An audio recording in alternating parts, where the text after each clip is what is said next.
Hello guys, I am Lalit Agarwal. Welcomes you all on your own coding channel Codetricks made by you, made for you. So let's now start today's lead code problem. आज की lead code की problem क्या बोल रही है?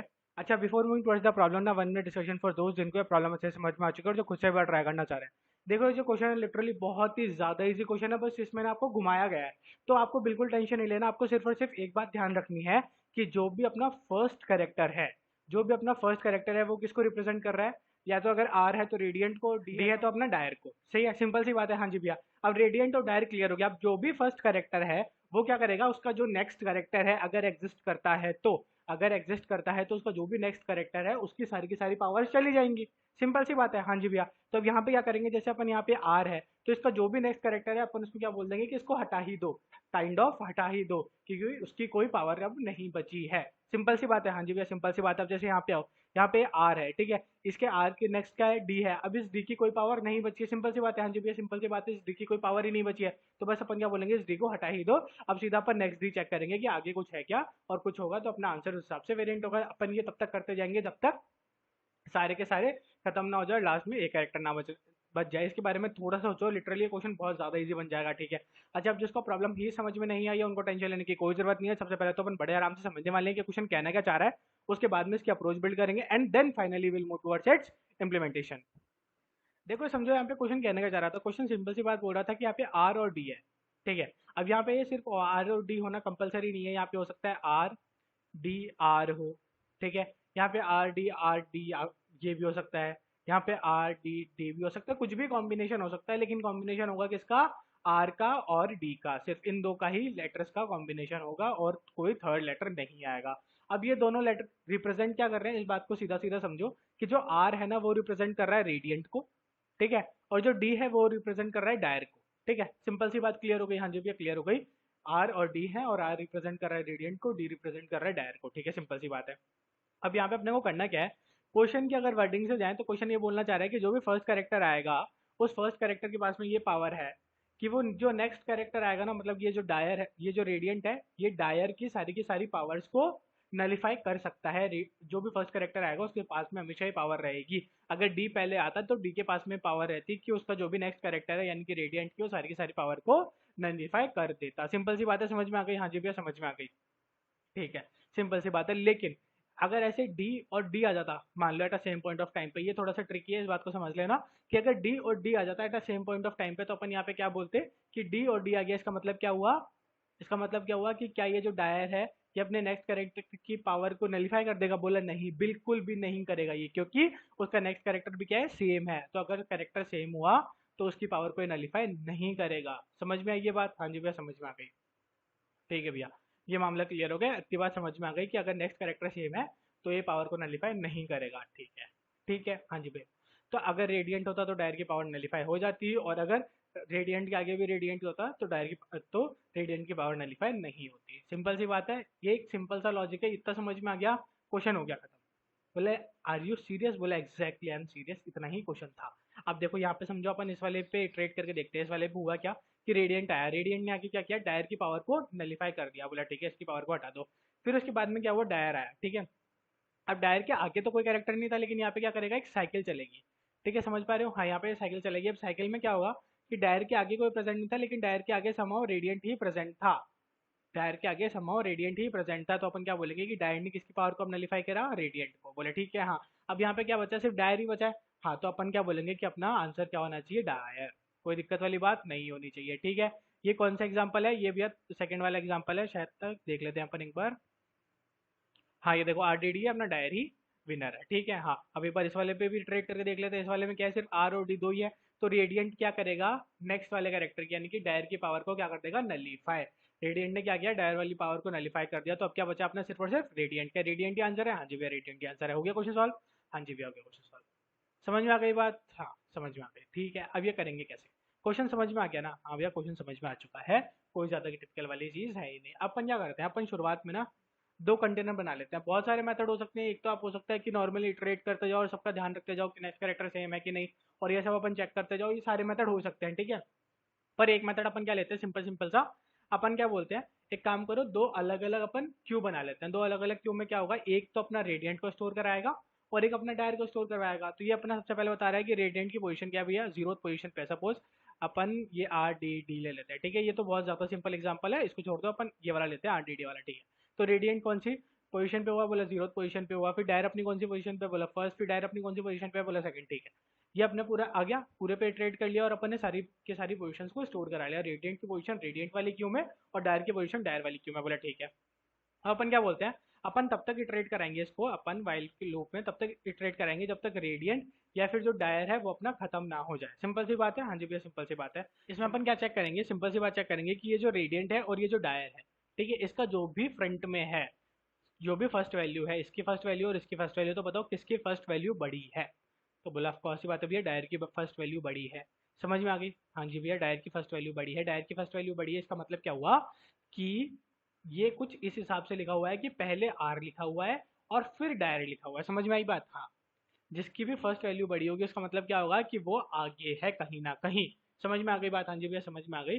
तो जैसे ही अगर ऐसी वाली कंडीशन होगी तो अपने को क्या समझ में आना चाहिए यहाँ पे कि अपने को डायर की पावर को क्या करना है, नलीफाई करना है। डायर की पावर को क्या करना है, नलीफाई करना है। तो अपन क्या बोलेंगे कि डायर में से इसको क्या कर दो, पॉप कर दो, ठीक है। हाँ जी भैया, मतलब इस डी का, अब इस डी का कोई महत्व नहीं है। अब इस डी की पावर सारी हट चुकी है, तो इस डी को क्या करा आपने, डी को ही एलिमिनेट कर दिया, डी को हटा दिया। सिंपल सी बात अपन ने ये करी है, बोला ठीक है, समझ में आ गई ये बात। फिर उसके बाद में क्या करा आपने, अपन ने ये किया कि अब आर का यहाँ पे कोई मतलब नहीं है कि क्या, तो अपन ने बोला था ना कि या तो साइकिल चला लो, ठीक है, हाँ। एक तो साइकिल वाला ऑप्शन था, या फिर अपन क्या बोल रहे हैं कि अब अपन इस आर को ही उठा के डी के आगे लगा देते हैं। ये वाला ऑप्शन तो है ना, हाँ जी भैया। तो अपन ने क्या किया, आर को उठा के जो भी लास्ट कैरेक्टर है, तो लास्ट कैरेक्टर क्या, अपन ने इसकी साइज निकाल ली थी, बोला हाँ जी भैया इसकी साइज 3। तो आपने क्या किया, मैंने थर्ड इंडेक्स पे पुश ऑन कर दिया। थर्ड इंडेक्स का मतलब फोर्थ एलिमेंट की जगह जाके ये वाला लग जाएगा, ठीक है। तो अपन ने क्या किया, पहले इसकी पोजीशन क्या स्टोर थी, 0, हाँ। अपन ने इस 0 को हटाया और 0 को हटा के यहाँ पे क्या कर दिया, 3। कोई दिक्कत वाली बात नहीं आनी चाहिए, हाँ जी भैया कोई दिक्कत वाली बात नहीं हुई। अपन ने इसको पुश ऑन कर दिया है। फिर वापस क्या हुआ, अब क्या पावर चेक होगी, अब 2 है और 3 है, इसका मतलब रेडियंट की पावर ज़्यादा हो गई।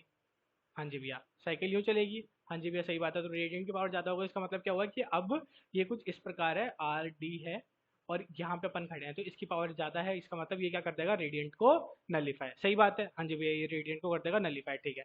तो इसने रेडियंट को करा नलीफाई, तो अब अपने पास क्या बचा है, बोला अब भैया ये अपना आर भी हट चुका है। समझ में आया, तो अपन यहाँ से क्या बोलेंगे कि यहाँ से ये सारा हट चुका है। सही है, सही है भैया, समझ में आ गया। यहाँ से हट चुका। अब इस पॉइंट ऑफ टाइम पे बताओ कि अपने पास क्या बचा है, सिर्फ और सिर्फ डी बचा है। तो क्या अपन बोल देंगे डायर जीत गया, हाँ जी भैया डायर जीत गया अपना। वहाँ पे भी आउटपुट में भी ये आ रहा था कि डायर अपना आंसर आएगा, बिल्कुल सही बात है। और यहाँ पे भी अपने पास क्या बचा कि एक कंटेनर खाली हो गया। अब जो भी कंटेनर खाली हो गया, अपन क्या बोल देंगे कि उसके अपोजिट वाला कंटेनर जीत चुका है। क्लियर है, हाँ जी भैया क्लियर है। अगर किसी को डाउट हो रहा है तो अपन 1 मिनट की वीडियो, मेन कंसेप्ट अपन एक और बार सर्च कर लेते हैं। देखो मेन कंसेप्ट कुछ भी नहीं था, अपन ने क्या बोला है यहाँ पे कि अपने को एक लूप चलाना था, ठीक है। लूप कैसे चलेगा, आर डी डी आर ब्ला ब्ला, ठीक है, ऐसे लूप चल जाएगा। बोला हाँ जी भैया चल जाएगा, समझ में आती बात। तो अब अपन ने इसमें क्या करा, सबसे पहले अपन ने चेक किया कि ये जो आर है इसका नेक्स्ट कैरेक्टर क्या है, बोला इसका नेक्स्ट कैरेक्टर डी है। तो अपन क्या बोलेंगे, डी की पावर नलीफाई हो गई। डी की पावर नलीफाई हो गई तो इसका मतलब इसको हटाई दो, ठीक है, सिंपल सी बात है, हाँ जी भैया सिंपल सी बात है। फिर अपन क्या है, अपन इस डी पे आ गए, तो बोला ठीक है। अब इस डी का अगला कैरेक्टर क्या है, बोला आर है, इसको नलीफाई कर दो, बोला ठीक है। अब अपने को क्या करना है, अब अपने को क्या करना पड़ेगा कि वापस आर पे आना पड़ेगा। सिंपल सी बात है, हाँ जी भैया सिंपल सी बात है। तो या तो आप ये कर लो कि वापस आर पे आ जाओ, ठीक है, या फिर मैं क्या बोल रहा हूँ, अब आप इसका क्या करो, रिवर्स काम करो। रिवर्स काम क्या था, अपन ने क्या लिया था, आर डी डी आर लिया था, हाँ जी भैया यही लिया था। तो अपन ने क्या करा कि जैसे ही ये वाला कैरेक्टर नलीफाई हुआ, ठीक है, आपने इसको क्या करा, इसको उठा के लास्ट में ले गए और यहाँ पे आपने इसको पुश ऑन कर दिया। ओके, समझ में आई ये वाली बात, हाँ जी भैया ये वाली बात समझ में आ रही है, कोई ज़्यादा डिफिकल्ट नहीं है।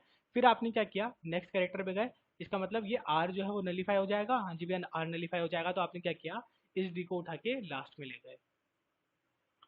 ओके, समझ में आई बात, हाँ जी भैया समझ में आई। अब वापस आप यहाँ पे आ गए आर पे, तो आर पे आके आपने क्या बोला कि इसका डी नलीफाई हो जाएगा, बोला ठीक है, डी नलीफाई हो गया। आपने इस आर को भी आगे ले जाके रख दिया, ठीक है। लेकिन फिर आपने देखा कि इस आर के आगे और कहीं जाना पॉसिबल है ही नहीं, हाँ जी भैया और कहीं जाना पॉसिबल नहीं है, सिंपल सी बात है। तो अब आपने क्या बोला इस पॉइंट ऑफ टाइम पे कि अपना डायर वाला जो कैरेक्टर, डायर वाली जो क्यू है वो एम्प्टी हो चुकी है और अपनी रेडियंट वाली क्यू अभी भी एग्जिस्ट करती है। इसका मतलब क्या हुआ कि अपना रेडियंट जीत चुका है। क्या अपना वही आंसर आ रहा था क्या, अब अपन ऊपर वाले एग्जाम्पल से समझे तो यहाँ पे अपना क्या हुआ, डी था और आर था, तो ये नलीफाई हो गया था, अपन ने इसको हटा दिया, हाँ जी भी हटा दिया। फिर ये आर भी नलीफाई हो गया था, अपन ने इसको हटा दिया, हाँ जी भी हटा दिया। अपन वापस यहाँ पे पहुंच चुके हैं, हाँ। इसके आगे ये वाला भी नलीफाई हो जाएगा, हाँ जी भैया हो जाएगा। तो अपना आंसर क्या आएगा, रेडियंट। क्या भाई आंसर था, बोला हाँ जी भैया। समझ में आया अपन क्या मेथड यूज करना चाह रहे हैं, बोला हाँ जी भैया समझ में आ गया, हो गया क्वेश्चन सॉल्व। अपन देख लेते हैं अपन यहाँ पे अप्लाई क्या किया है। इसको थोड़ा सा यूँ करो जिससे अपन एग्जाम्पल से इटरेट भी कर पाए। देख, अपन ये दूसरा वाला एग्जांपल लेंगे आरडीडी वाला। अपन यहाँ पे आए, सबसे पहले अपन ने आते ही स्ट्रिंग की साइज ले ली, बोला ठीक है। इस स्ट्रिंग की साइज अपन ने किसमें स्टोर कर ली, एन में, बोला ठीक है। फिर अपन ने दो क्यू बनाई अपन समझ ही चुके हैं, बोला ठीक है। फिर अपन ने फोर का लूप इटरेट किया किसके ऊपर, इस पूरे के पूरे स्ट्रिंग के ऊपर। इसमें अपन ने क्या बोला कि अगर अपना कैरेक्टर है वो आर है तो रेडियंट में पुश बैक कर दो, और अगर अपना कैरेक्टर डी है तो अपना डायर में पुश बैक कर दो। सिंपल सी बात है, हाँ जी भैया सिंपल सी बात है। अपन ने दो क्यूज के अंदर पुश बैक कर दिया, कोई डाउट नहीं हुआ, ठीक है। फिर अपन ने क्या बोला कि अगर अपनी रेडियंट की साइज इनिशियली ही जीरो है तो सीधा रिटर्न करा दो डायर, अपना डायर जीत चुका है। और अगर अपने डायर की साइज जीरो है तो सीधा रिटर्न करा दो रेडियंट, मतलब अपना रेडियंट जीत चुका है।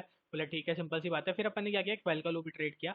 वाइल का लूप इटरेट करके फिर अपन ने क्या बोला उसके अंदर कि अगर अपना रेडियंट एम्प्टी हो जाए या फिर डायर अपना एम्प्टी हो जाए तो उसी पॉइंट ऑफ टाइम पे क्या करना, कंडीशन को खत्म कर देना। बोले ठीक है, सिंपल सी बात है।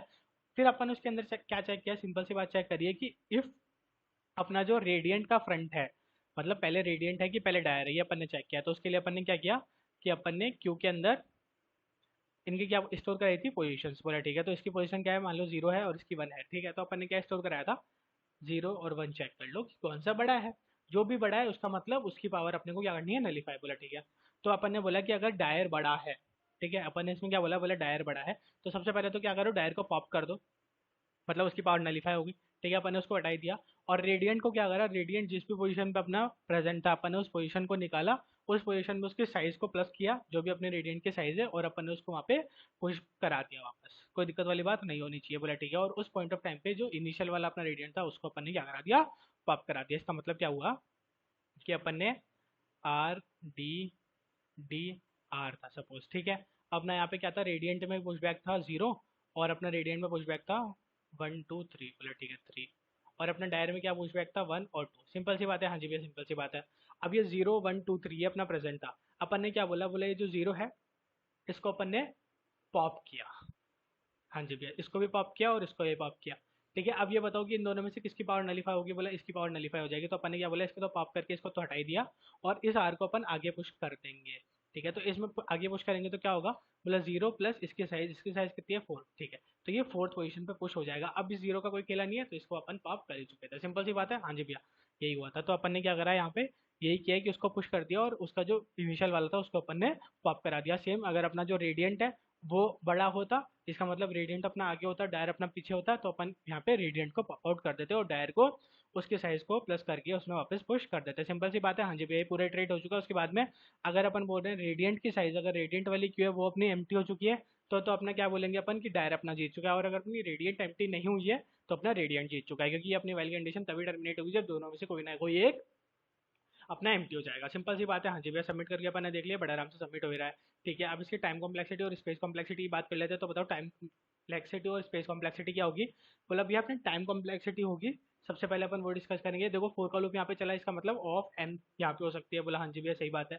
फिर अपने यहाँ पे वाइल का लूप चला, ठीक है। वाइल का लूप चला तो अपने हर पॉइंट ऑफ टाइम पे ऑफ एन से कभी भी ज्यादा आगे नहीं जाएगी, क्यों, क्योंकि अपन अगर ऐसा मानते हैं कि अपनी एक ही में सारी की सारी आ गई, सपोज अपने टोटल कंप्लीटली आर आ गया तो अपन वैसे ही उसको इफ एल से ही हटा देंगे, ठीक है। अगर अपने इक्वल इक्वल आए कि अपने आर इक्वल है और अपने डी भी इक्वल है, उस केस सिनेरियो में सबसे ज्यादा बार इटरेट करेगा, बोला ठीक है। तो उसमें भी क्या लगेगा, एन बाई टू ही लगेगा। हाँ जी भैया समझ में आ गया, ठीक है। तो अपनी एटोमैक्स टाइम कॉम्प्लेक्सिटी आ रही है वो किस वजह से आ रही है, फोर लूप की मदद से, जो कि कितनी है ऑफ एन, ठीक है। तो टाइम कॉम्प्लेक्सिटी अपनी क्लियर हो गई, हाँ जी भैया। स्पेस कॉम्प्लेक्सिटी क्या होगी, स्पेस कॉम्प्लेक्सिटी भी अपनी कितनी होगी, ऑफ एन। अब वो किस केस सिनेरियो में होगी, जिस केस सिनेरियो में अपने पास सिर्फ और सिर्फ आर आ जाए पूरे में।